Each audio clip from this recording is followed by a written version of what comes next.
Welcome back. It's all about the Habitat Fair. And you know, where you live matters. Well, guess what? It's day 3 of the Ecobank JoyNews Habitat Fair 2022, the 13th installment. It is the Grab It All Friday, and we're giving heavy discounts on every item from electric bulbs, roofing sheets, home decor, furniture, to home insurance policies, home appliances, land acquisition, building materials, houses, and kitchenware, among others. Visit the fair today and shop for all your housing needs in these challenging times. We give you the best rates anywhere in Ghana. Ecobank JoyNews Habitat Fair 2022, where you live matters. But let's get to that big debate now.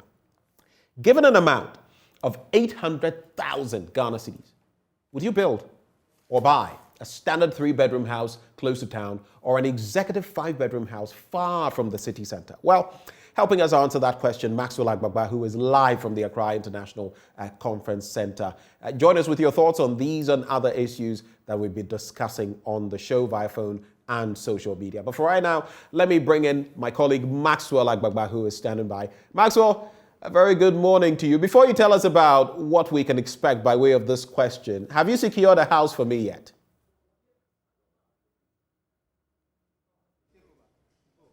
Okay. So this is an assembly and a congregation of leading experts in the housing industry, and welcome you to the Accra International Conference Center, where the Ecobank JoyNews Habitat Fair has been taking place on the theme Home Ownership, Where You Live Matters. Like you can see behind me, we have 100 stalls here, 100 different exhibitors, in the housing sector. All of them assembled here at the foyer of the Accra International Conference Center. So like I always say, when you get up from bed, you can just drive here straight, even without eating, because we have a food court right outside here. So when you come here, grab some food, eat, and then walk into the foyer of the AICC. And then you have all of these at your disposal. You can ask any questions you want to ask, take numbers, make contacts with leading experts, in the housing industry. Plus, you can also win some amazing prizes from here at the AICC. But we're going to have a conversation. I've gathered some of the experts here, and we're going to have a conversation. Maybe you want to call it a debate. I don't know if you want to call it a debate. No, I don't think so. I think it's just a conversation about our thoughts about the whole thing. Okay. So a conversation, of thoughts here at the AICC. So the question we are asking is, given 800,000 Ghana cedis, would you build a 3-bedroom standard home very close to the city center, or would you build a 5-bedroom executive, structure far away from the city center? So again, given 800,000 Ghana cedis, would you build a 3-bedroom house here, standard bedroom house, very close to the city center, or would you build a 5-bedroom executive, home outside the city center? And I have my 2 friends here to do this with me. Another friend from Sukasa Properties would also be joining the conversation. But let's know who we have. Yes. What's your name? I'm John Inso. Okay, John. You are your designation? I'm the marketing rep for Accra King's Group of Companies. King's Group of Companies. Yes. Okay. Then. Hi, my name is Evelyn Foko, Head of Sales for Quality Insurance Company. Okay, great. So I'm going to start with Quality Insurance. Let me find out from you. Well, first of all, what are your impressions of our question? 800,000 Ghana cedis. Would you build a 3-bedroom house very close to the city center, or a 5-bedroom executive, structure outside the city center? Okay, I think I'll build a 3-bedroom in the city center. Okay. Yes, because I live out of town and the journey is hell. It takes me about 3 hours to get to work every day on a normal day. So I've always lived out of town. It's fun, I like it. Yeah. But the whole idea of having to travel every day is a whole lot for me. So if I have to live in town, I think I'll buy or build a house in town. And also because, let's say, if I get more money and I build out of town, I can easily rent this one or sell it for a much higher price as compared to if I live out of town. Yeah. So I'm just looking at proximity and also the commercial aspect of it, because living in town, if you have a home in town and you want to rent one day or sell it one day, my dear, the money you get from it will be more than 800,000, double that. So why not? Interesting. John, Yes. what would you do? Well, I would consider certain factors. Yes. One, you look at the facilities available in the rural area or out of town. Okay. You look at the facility available there, and then you compare that to what you have in the urban area. Because if what you have out there is not a match in the urban area, definitely I'll go for the 3-bedroom in the urban area. Okay. But if still I have facilities like the transportation system and then hospital in the rural area or far out of town, I would rather go in for that. Because when you are living out of town, there is a little bit less pressure as compared to what you have in the cities. So you look at these factors before you can come out with a good decision to make. So that's what I look at. Okay. Yeah. Okay. Do you think sometimes our infrastructure, as a country, has also contributed to the concentration here in the city center, such that people are not willing to move outside the city center? They want to live very close to the city center. They want to be very close to the central business district, very close to their offices and in homes. Do you think it's mainly also because of the infrastructure? Because you go to other jurisdictions and people travel with trains. Yeah. They travel to work every day. They use trains and all of that. But we don't have that here in Ghana. Do you think it's also a contribution factor? Yeah, it is. It is. I'm sure if we had trains, this morning I was coming to work and the kids are on break, so there was no traffic. It took me like 30 minutes from my house to Tikwashi, which normally would take me more than 2 hours. So I was just saying, oh my God, if we had trains, if we had trams, like 30 to 15, 45 minutes, I probably would have been at work, and I probably can live in Kumasi, I can live in maybe even Tamale if I want to, and still come to work. So if we have very good infrastructure like we have elsewhere, like the trains and all that, you can easily time that, after every 15 minutes, there's a train coming, so I can easily jump on and still get to my office on time. Why not? Yeah. Some of us love living out of town. I mean, it's always been good. It's less pressure. Yeah. Everything it's more peaceful, it's serene. It's more peaceful. Yeah. But just because of the journey of traveling all the way to town, it just makes it very difficult to live out of town. It makes it difficult to live out of town. Okay. Let me find out from John. Yeah. So, same thing. Yeah. Do you think the government has any role to play, in all of this, making the infrastructure available? So when that is done, then real estate companies can also, start moving out of town. Because as it stands right now, there are few real estate companies who have structures out of the city center. Many of them is a concentration, here in the city center, in the capital, very close to the central business district and all of that. Do you think government has a role to play in all of this? Yes, I believe so. You see, there must be a conscious effort of the government to put a curb in this rural-urban migration stuff. Okay. So when the government concentrates on developing or putting facilities on these rural areas, it will stop people from migrating to the cities, trying to settle in the city because of their businesses. So when you have those facilities there, businesses will start to spring up there. These companies would also want to put up their buildings there so that they would have people live in the rural areas rather than migrating to the city and making the city very choked. So I believe that there should be a conscious effort of the government to put these facilities in place. I've seen that there are one or two things going on, yes, but I don't think it's enough. I think much effort needs to be put into it so that it will curb the menace of rural-urban migration, so that we would have a city whereby you don't have to come to the city in order to make life. You can be in the rural area and still make your life. You can be in the rural area and still set up your business, go about your duties everywhere. Yes, so I believe it's in right order if the government looks at putting these facilities in the urban area. Okay. I think it's a good time to invite my friend from Sukasa Properties.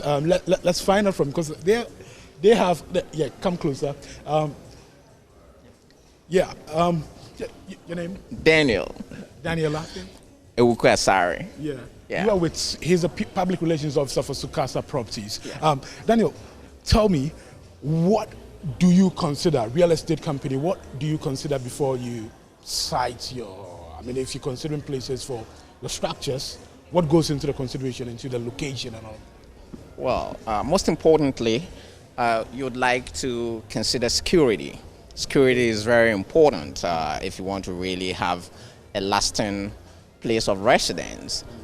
You talk about security, we're talking both in terms of social security and the fiscal security. You look at amenities available. Are you connected to good electrical, system, water provision of water, and equally you would also want to consider social amenities around, maybe the community center, and so on and so forth. But also, you also want to find out whether there is actually a secured environment to prevent theft and, physical attacks and violence and so on and so forth. Okay. I think these are very primary when you really want to have a very lasting residence in a particular area. I think I didn't ask you the first question. Yeah. Given 800,000 Ghana cedis, would you build a 3-bedroom standard, structure very close to the city center, or would you build a 5-bedroom house far away from the city center?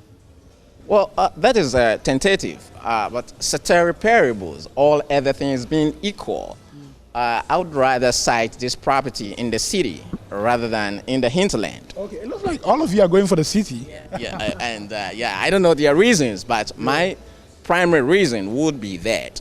Properties these days, especially buildings, do not depreciate, they always appreciate.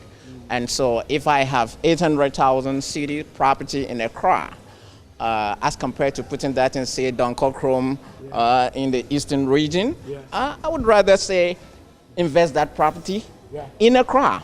And then within, say, a couple of years or more, I can reap the dividend from that property and then go back to Dunkirk or, say, any other outskirt community and raise another property over there. So that within a span of, say, an appreciable period of, say, 5 years, I would have 2 convenient properties within the city. So when I come to the city, I'm the city man. When I go to the village, I'm still the big man in the village. You know what I'm saying? Yeah. Rather than, say, invest the 800,000 cedis in the village, and then I probably can't make any income out of that over a period of 10 years, whilst that money could have profitably been invested in the city. Sure. So I would, reasonably look at it from that way. I think what I'm sure a lot of us do forget, maybe when we're calculating, what expenses even for living outside the city center, because sometimes we don't even consider the mode of transportation. We do not even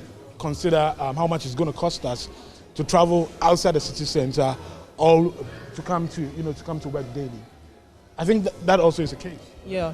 It's very true. And even in insurance, depending on where you live, it determines what you pay, because location is very important in insurance. And let's say, for instance, you live in the outskirts of Accra, where the lighting is not good, security is not too good. In terms of the variables in insurance, you probably will pay more, because we see more burglary than any other thing. So if your security is not good, definitely you pay more for that, because you tend to hear more of burglary and stuff outskirts of the main city, because here there's more people around, there's more lightning. It's difficult for someone to go break into somebody else's house. But where there are not so many people, the place is always quiet. You go to church and come back and your things are gone. And then it becomes more risky, so insurance has to pay. So even in terms of insurance, if you have home insurance, definitely in terms of burglary, if you live outskirts, your premium will be a little higher as compared to somebody probably living in Cantonment or Laboni. Wow. Yeah. Interesting perspective. A lot of, the Ghanaian economy especially is reeling under inflation, depreciation of the Ghana cedi. We're talking about, increasing cost of fuel and all of that. How does that affect the real estate, company? Sukasa Properties, for instance. How does that affect the prices of, the houses that we buy? All of these factors. How do they affect the prices? How do they affect the prices of the house that we buy? Invariably, these economic indicators affect every facet of your economic lifestyle. So we as corporate entities also do suffer the repercussions of such downfalls when the economy is not really prevailing very well. When the city is not doing so well with the dollar. You know that we're an economy where we predominantly do importation of pretty much everything because our production capacity is very low. So as a real estate company, equally, we do import materials, right? And therefore, the dollar impact on the cedi depreciation would eventually affect the cost of materials for your production or your property. But the advantage over here with Sukasa Properties here, while we're able to provide affordable housing scheme, irrespective of the economic indicators and the economic trend, is that we do bulk purchases, right? So we can stock on our materials so that the dollar rate right now might not, so negatively affect us over a span of time. You understand what I'm saying? Yeah. But habit, the economic indicators have direct repercussion on how real estate product turn out. So today you might walk into a facility and we say, hey, our property goes for 400,000 cedis, and then maybe the next 6 months you come around and then we say it is 500,000. It's not as calm.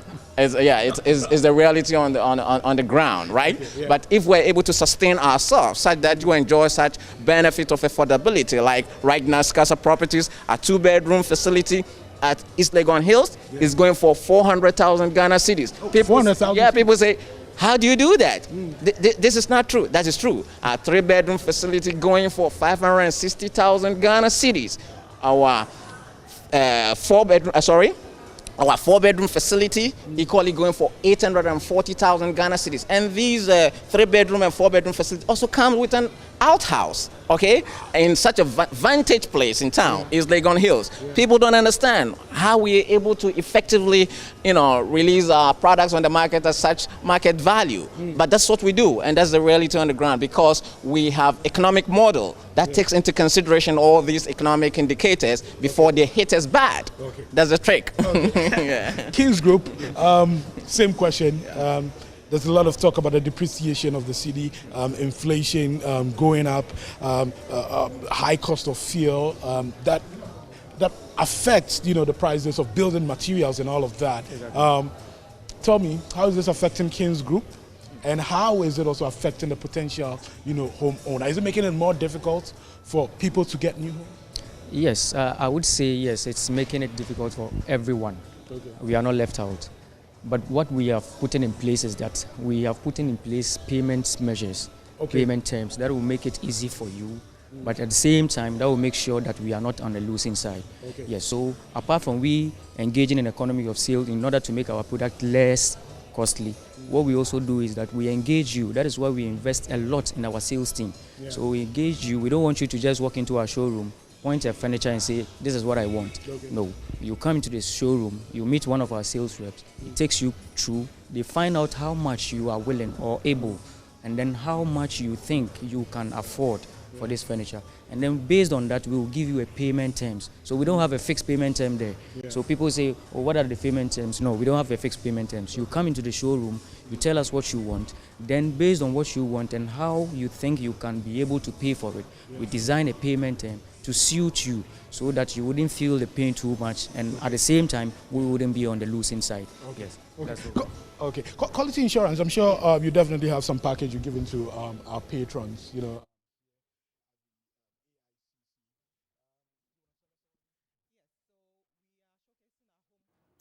And that was my colleague Maxwell Agbagba live from the Accra International Conference Center, bringing us the scoop as far as that debate is concerned, to build or to buy. But in all of it, remember, where you live matters. So don't you forget, from today, if you've not been there yet, and even if you have, from today all the way to Sunday, it's the Habitat Fair. Pass through, get some sweet deals, and make your home better.